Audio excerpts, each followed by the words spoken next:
கட்டுது. ஐயோப்பா, என்னடிமா இன்ன வரைக்கும் அண்ணனை காணோம்? தூக்க வேற கண்ணை கட்டுது எனக்கு. சாப்பிட்டு போய் படுப்போமா?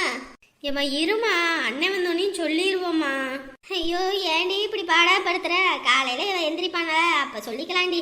இப்ப போய் சாப்பிட்டு படுப்போம். ஏம்மா என்னம்மா இருமா, அண்ணன் கொஞ்ச நேரத்துல வந்துடும். ஐயோ இவங்க இன்னைக்கு வர மாதிரியே தள்ளடி. ஷோப்பா. ஏம்மா எனக்காக கொஞ்ச நேரம் இருக்க மாட்டியாம்மா?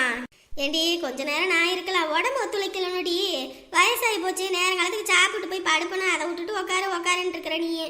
எம்மா நீ வேறடி, கொசு வேற கடி புடுங்கி எடுக்குதுடி. வாடி உள்ளேயாவது போய் உட்காந்துருப்போம். சரி போவோம். ஐயப்பா என்ன தூக்கம் கண்ணை கட்டுது இன்னைக்கு. இப்படி மணி வேற ஆயிடுச்சு, நேரங்காலமா வந்து சாப்பிட்டு போய் படுக்க வேண்டித்தானே. அதை விட்டு ஆத்தாள் மகளும் வெளியே உட்காந்துக்கிட்டு இந்நேரத்துல பழமை பேசிக்கிட்டு இருக்காங்க. எவ்வளவு நேரம் ஆச்சு தட்டுல இட்லியை போட்டு, இன்னும் வரைக்கும் என்னதான் பண்றாங்கன்னு புரியல. சரி இவங்க எப்பயோ சாப்பிடட்டுன்னு போய் படுக்கலான்னு பார்த்தா சோறு போட்டு கொடுக்கறது கூட முடியாது இவளுக்கு. அதுவும் என் மகன் வந்தா அப்படி இப்படின்னு சொல்லிட்டு மாமியார் ஒரு பக்கம் கத்தும், அப்புறம் என் நாத்தனாரு அதுக்கு மேல ஆடுவா. இவங்க கிட்ட எல்லாம் ஆட்டத்தை இது பண்ணி, அதுவும் இல்லாம காலையில நேரங்காலமா எந்திரிச்சு பிள்ளைக்கு வேற அந்த சடங்கெல்லாம் செய்யணும். நானும் என்ன பண்றதுன்னு தெரியாம முடிச்சிட்டு இருக்கேன். இதுல இந்த கிளவியும் இதுவும் சேர்ந்துக்கிட்டு பாடா படுத்தி தொலைதுங்க மனுஷனை. இதுங்க வந்து சாப்பிடும்போது சாப்பிடட்டும், நம்ம அப்படியே இங்க படுப்போம், எழுப்பி விட்டா போட்டு கொடுப்போம். பாத்தியாமா உன் மருமவளை எப்படி வயிறு முழுக்க சாப்பிட்டுவிட்டு நடு வீட்டில் தூங்குறத? நீயும் நானும் அங்கே வெளியே கொட்டுற பனியில் கொசுக்கடியில் உக்காந்துக்கிட்டு இருக்கோம் சாப்பிடாம கூட. ஆனால் உன் மருமவளை பாத்தியா, நல்லா வயிறு மட்டும் தின்னுபிட்டு நல்லா கொட்டை விட்டு தூங்குறத. நாத்தனார் வீட்டுக்கு வந்திருக்காளே, அவளை சாப்பிடுன்னு ஒரு வார்த்தை சொல்லுவோன்னு தோணுச்சு. சரி என்ன விடு, நீ இந்த வீட்டு மாமியாரு, இன்னும் சாப்பிடலையே அப்படின்னு தோணுச்சா? அவ இந்த கொஞ்ச நாளுமே ஒரே ஏத்தமத்த அலைஞ்சுக்கிட்டு இருக்கறா. ஏ பத்திரகாளி, என்னத்த வந்துட்டீங்களா? சரி உட்காருங்க, சாப்பாடு எடுத்து வைக்கிறேன். இந்தாரடி, நானும் என் பிள்ளையும் வெளியே உட்காந்துருக்கோம், சாப்பிடுன்னு ஒரு வார்த்தை கூப்பிட்ட நீ. எத்தனை தடவை தான் நானும் கூப்பிட்டுக்கிட்டே இருக்கிறது, ரெண்டு பேரும் சாப்பிட வாங்கன்னு காதலே வாங்காம உட்காந்துக்கிட்டு இருக்கீங்க. நீ தட்டுல இட்லி போட்டு எவ்வளவு நேரம் ஆச்சு தெரியுமா? தட்டுல இட்லி போட்டா அது வந்து வாயில ஊட்டிக்குமா? நீங்க தான் வந்து கூப்பிடணும், போட்டாச்சு வந்து சாப்பிடுங்கன்னு. சரி வாங்க வந்து சாப்பிடுங்க தான் போட்டிருக்குல்ல. ஆமா நானா வந்து கூப்பிட்டாக்கா அம்மனி சொல்லுவா. அத்தை காலையில எனக்கு வேலை கிடைக்கத்த, சாப்பிட்டு படுக்கலாம் அத்தை. என் புள்ள வாழ்க்கையே அந்த இடத்துல தொங்குது, சாப்பாடு தான் ஒண்ணு குறைச்சலு. சரி அப்ப வேணும் போது எடுத்து போட்டு சாப்பிடுங்க, எனக்கு தூக்க விடுது, நான் போய் படுக்கிறேன், எனக்கு வேலை கிடக்கு. பாத்தியாமா உன் மருமவள ஏதோ கலெக்டர் உத்தியோகமா போகுது, வீட்டுல சோத்து குழம்பு ஆக்கிறதுக்கு எப்படி சீனை போட்டு போகுது பத்தியா? அவ கிடக்குறா, அவகிட்ட அலறி எனக்கு பிராணமே போயிரும் போல இருக்குது. உக்காரு, உன் அண்ணன் எப்ப வாரானோ அவன்கிட்ட சொல்லிட்டு படுக்கலான்னு பார்த்தா நம்ம தூங்குனாதான் அவன் வருவான் போல இருக்கு. சரிம்மா. ஏம்மா ரெண்டு அண்ணன் வந்த உடனேயுமே அந்த ஆளை பத்தியும் அவங்க வீட்டுல நடந்ததை பத்தியும் சொல்லி அவங்களெல்லாம் உண்டுலன்னு ஆக்க சொல்லணுமா? எனக்கு யாருன்னு நினைச்சுக்கிட்டாங்களா? அண்ணனுங்க ரெண்டு பேரும் போட்டு அவங்கள பொலன்னு பொழக்கணுமா? தண்ணி வேற கொண்டு வரலைன்னா அதுக்கும் வேற வாழ்வாள்னு கத்துவாங்க. ஏண்டி என்னடி நினைச்சிட்டு இருக்க நீ மனசுல? என்ன பேசுறாங்க? என்னம்மா? ஏண்டி பொசக்கட்டவளே, நீ ரெண்டு அண்ணங்கிட்டையும் சொல்லணும்னு சொல்றல்ல, பெரியவனாலையாவது நீ ஏதாவது சொன்னீனா போய் அங்க மிரட்டுவான். இவன் காசு பணம் வச்சிருக்கனால உன் குடும்பத்தில் உள்ளவங்க பயப்படுவாங்க. சின்னவங்கிட்ட சொல்லி அவன் என்னத்தை கிழிப்பான்? அவன் பொண்டாட்டிக்கும் பிள்ளைக்குமே நயா பைசாவுக்கு பிரோஜனம் இல்லாதவன், வீட்டுக்கு ஒரு பொருள் வாங்கி போனா கூட அண்ணேன்னு ஒன்னேன்னு இருப்பான். அப்படி இருக்கவங்கிட்ட போய் சொல்லி என்ன நடக்க போகுது? அவன் ஏதாவது வந்து உன் வீட்டுல கேட்டா கூட அவங்க பயப்படவும் மாட்டாங்க. பெரியவங்கிட்ட மட்டும் எல்லாத்தையும் சொல்லு, சின்னவங்கிட்ட எல்லாம் அதை எதுன்னு சொல்லிக்கிட்டு இருக்காத, சரியா? இந்த மனுஷனை எந்த அளவுக்கு இவங்க இலக்காரமா நினைக்கிறாங்க. இதை அந்த மனுஷன்கிட்ட சொன்னா அவருக்கு புரியவே மாட்டேங்குது. எல்லாம் எங்க நேரம். அச்சோ, நம்ம பேசுறதெல்லாம் அண்ணி கேட்டிருக்குமோ? அவ கேட்டா மட்டும் கேப்பைய நட்டுவாளா? நீ வேற, அவெல்லாம் எதையும் கேட்கவும் முடியாது, கேட்கவும் மாட்டா. கேட்கறதுக்கு அவளுக்குலாம் எந்த தகுதியும் கிடையாது. நீ பாட்டுக்கு இரு.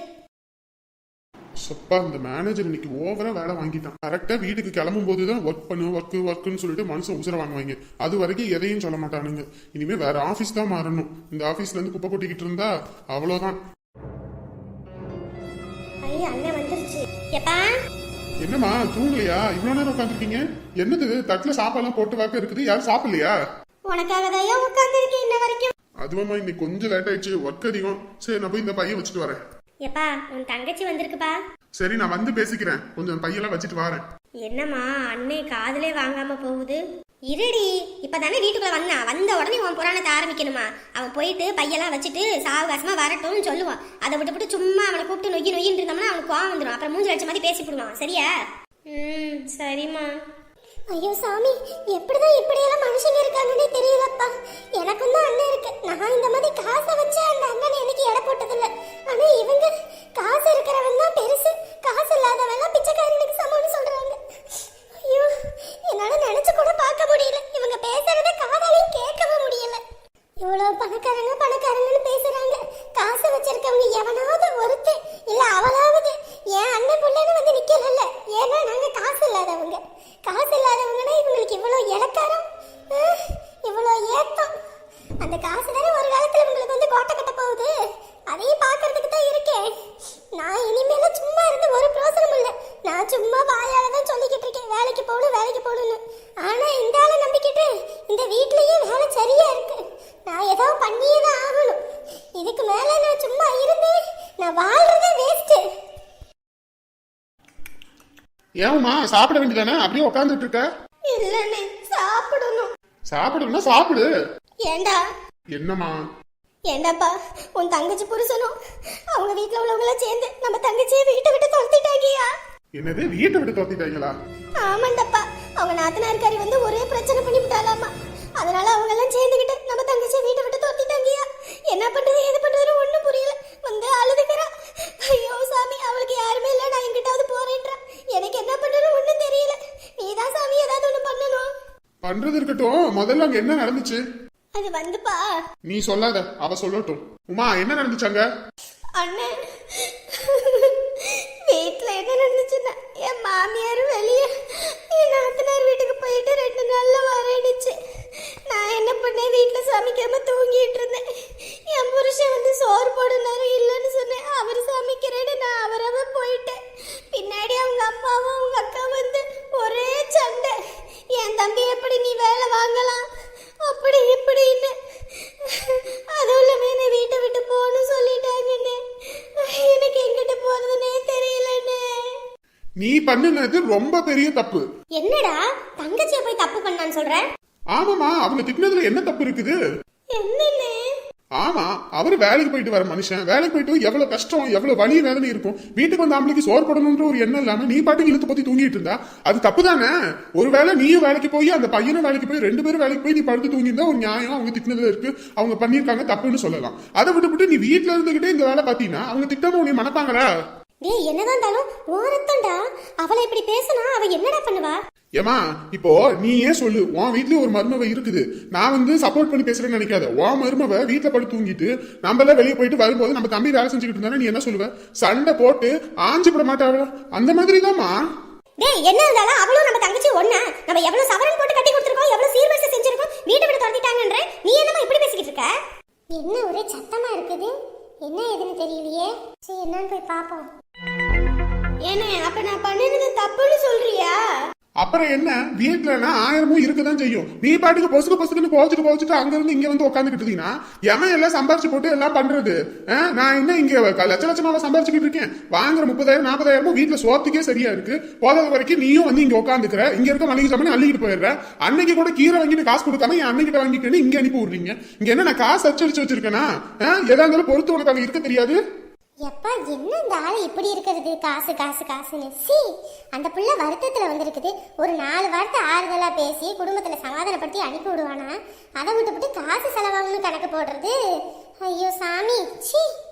ஏண்டா இப்படி நீயே காசு கணக்கு போட்டினா உன் தங்கச்சி எங்கடா போவா? அவளுக்கு நம்மளை விட்டா யார் இருக்கிறா? ஏமா, சொல்றத புரிஞ்சுக்க.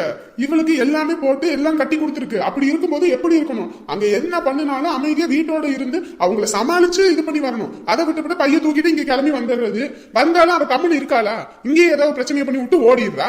இப்படி ஏதானே பண்ணிக்கிட்டு இருக்கா வருஷம் முழுக்க. அப்புறம் எனக்கு வருமா வராதா? எத்தனை தடவை இவளுக்கு போய் பஞ்சாயத்து பண்ணிக்கிட்டு அங்க போய் நிக்கிறது? நீயே சொல்லு. இவளுக்கு கல்யாணம் பண்ணி வச்சு கொடுத்து எத்தனை மாசத்துக்கு ஒருக்க பைய தூக்கிட்டு வந்துடுறா. சண்டைக்கு நாங்க அங்க போய் நிக்கிறோம். அவங்க வீட்டுல எங்களை மதிக்க மாட்டேங்கிறாங்க, சும்மா சண்டைக்கு போறதுனால. ஏண்டா அதுக்குன்னு அவளை இப்படியே அனாதையா விட்டுறதாடா? யார் அவளை அனாதையா இருக்க சொன்னா? போய் புருஷன் வீட்டுல கஞ்சி குடிச்சிட்டு இருக்க வேண்டியதானே? எல்லாம் ஆக்கி போட்டுக்கிட்டு இங்க இருந்து நீ இப்படி எல்லாம் பண்றதுனாலதான் அவ சும்மா சும்மா பைய தூக்கிட்டு வாரா. ஒரு தடவை வரும்போது 4 கோடி போட்டு அனுப்பி விட்டீங்கன்னா அந்த பக்கமே வரமாட்டா. புருஷன் வீட்டுல நீ கதின்னு இருப்பா. அதை விட்டுட்டு நீ பாட்டுக்கு தங்கம் வைரம் நீ வாமா நான் பாத்துக்கிறேன் வைக்கிறேன்னு சொன்னீங்கன்னா அப்புறம் இப்படிதான் இருக்கும் பொழப்பு. இங்க பாருமா, குடும்பம்னா 1008 தான் இருக்கும். சும்மா சும்மா பிரச்சனை பைய தூக்கிட்டு வராத. அங்க நின்று அது சமாளிச்சு பழகிற வழிய பாரு. உண்மை இங்க வந்துட வேண்டியது. இதுல எங்க அம்மா உனக்கு சப்போர்ட் வேற. இதெல்லாம் நான் சரிப்பட்டு வராது. ஒழுங்கா வாழ வழிய பாரு. நிறைய செலவு பண்ணியாச்சு உனக்கு. அதை விட்டுட்டு இங்க வந்துட்டு இருந்தேன்னா அப்புறம் நான் என்ன பண்ணுவேன்னு தெரியாது. என்னம்மா சாப்பிடாம எந்திரிச்சிட்ட? உட்காரு. போதுமா, அண்ணன் பேசுனதுல எனக்கு வயிறு நிறைஞ்சு போச்சு. நான் போறேன். எப்பா எப்படிதான் இப்படி எல்லாம் சுயநலமா இருக்காங்கன்னே ஒன்றும் தெரிய மாட்டேங்குது. கூட பிறந்த பிறப்புக்கு ஒரு பிரச்சனைனா அண்ணங்காரனா ஓடி வரணும். ஆனா இந்த ஆளு இந்த பேச்சு பேசுறது பாவம் இல்லையா? எப்பா இந்த காலத்துல எல்லாம் இவ்வளோ இதா இருக்கிறாங்க. ஐயோ, இதெல்லாம் பார்க்கும்போதே பயமா இருக்குது. யாருமே இல்லாத அனாதையா இருந்துட்டா கூட பிரச்சனையே இல்லை போல இருக்கு. எவனும் நமக்காக வந்து நிக்க மாட்டான் அப்படின்னு தெரிஞ்சு நமக்காக இருந்துட்டு போயிடலாம். அண்ணன் இருக்கான், ஆட்டுக்குட்டி இருக்கான் அப்படின்லாம் நினைச்சா இப்படிதான். எம்மாடி, அவன் ஏதோ கோவத்துல வேலை செய்யற இடத்துல இருந்த கோவத்தை உன் மேல காட்டிவிட்டான். நீ அதெல்லாம் பெருசா எடுத்துக்காதடாமா. உட்காந்து சாப்பிடு. இல்லம்மா, சின்ன வயசுல இருந்த அண்ணன் இப்ப இல்லவே இல்லை. எனக்கு ஒரு பிரச்சனைனா சின்ன வயசுல எப்படி ஓடி வரும். ஆனா இப்ப பாரு என்ன பேச்சு பேசிட்டு போகுது. என்ன விடு, நம்ம தலையெழுத்து இப்படி இருக்கு. யாரும் சொல்லி என்ன பண்ண முடியும்? விடு, நீ உட்காந்து சாப்பிடு. எதா இருந்தாலும் காலையில பேசிக்கலாம்.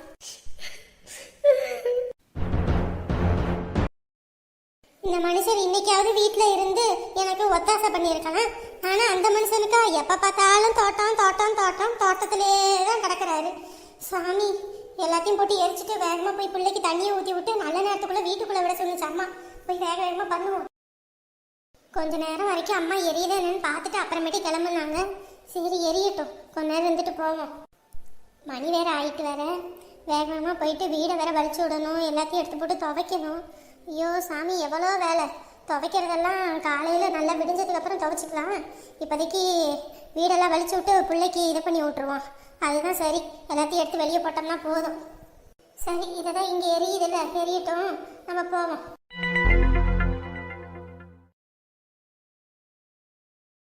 மணி வேற எத்தனைன்னு தெரியலையே. அம்மா 7 மணிக்குள்ளெல்லாம் உள்ள விட சொன்னிச்சே. அப்பாடா, ஒரு வழியா வீடை வலிச்சாச்சு. இப்ப போயிட்டு பிள்ளைக்கு தண்ணி ஊத்தி விட வேண்டியதான். மகா, எம்மாடி, அம்மா வாமா, வா வந்து உட்காரு. சரிம்மா. அம்மா, இதுக்கு மேல நான் எப்பயும் போல வீட்டுல இருக்கலாம் தானம்மா? ஆமாம்மா, எண்ணெய் வச்சு இப்படி தண்ணி ஊத்தி இந்த இதெல்லாம் பண்ணிட்டோன்னு வச்சுக்கோ, நீ மறுபடியும் எப்பயும் போல வீட்டுல இருக்கலாம். அம்மா, நான் ஸ்கூல் போலாமாம்மா? அதெல்லாம் போலாண்டாமா. சரிம்மா, மணி ஆகி போச்சு, நம்ம அப்புறம் பேசிக்குவோம். தண்ணி எடுத்து ஊத்துறேன். சரிம்மா. அம்மா, என்ன தங்கம்? இல்ல, இதெல்லாம் அத்தைமாருங்கெல்லாம் அது அவங்க இவங்கன்னு வந்து நின்று தானம்மா தண்ணி ஊத்துவாங்க. நீ மட்டும் ஊத்துற? எம்மாடி, உனக்கு அத்தைன்னு எந்த உறவும் கிடையாது. இந்த அம்மா தான் உனக்கு எல்லாமே. சரியா? ஏமா, அப்பா கூட வரலையா? உங்க அப்பாவுக்கு என்னைக்குமா நீ நானும் முக்கியமா இருந்திருக்கோம். அவரை பொறுத்த வரைக்கும் அவங்க குடும்பத்தில் உள்ளவங்க நல்லா இருந்தா போதும். நம்மளை பத்தியெல்லாம் அவருக்கு எந்த கவலையும் கிடையாது. இருந்தாலும் நீ என்னைக்கு எதை பத்தியும் வருத்தப்படாத. அம்மாவால முடிஞ்சதை உனக்கு நான் கண்டிப்பா செய்வேன். இந்நேரத்துக்கு உங்க அப்பாவும் காசு பணம்னு எல்லாத்தையும் சேர்த்து வச்சிருந்தாருன்னா நம்மளும் இந்த மாதிரி விசேஷத்தை மண்டபத்திலயோ 4-5 பேர்த்த கூப்பிட்டோ செஞ்சிருக்கலாம். ஆனா நம்ம பொழப்புதான் இப்படி இருக்கே. கவலைப்படாதீங்கம்மா, எல்லாமே ஒரு நாள் மாறும். அந்த நம்பிக்கையோட தாண்டாமா நான் அந்த காலத்தை ஓட்டிக்கிட்டு இருக்கேன். எனக்கு என்னை பத்தி கவலையே கிடையாது. உங்க அப்பனை பத்தி எனக்கு என்னைக்குமே கவலை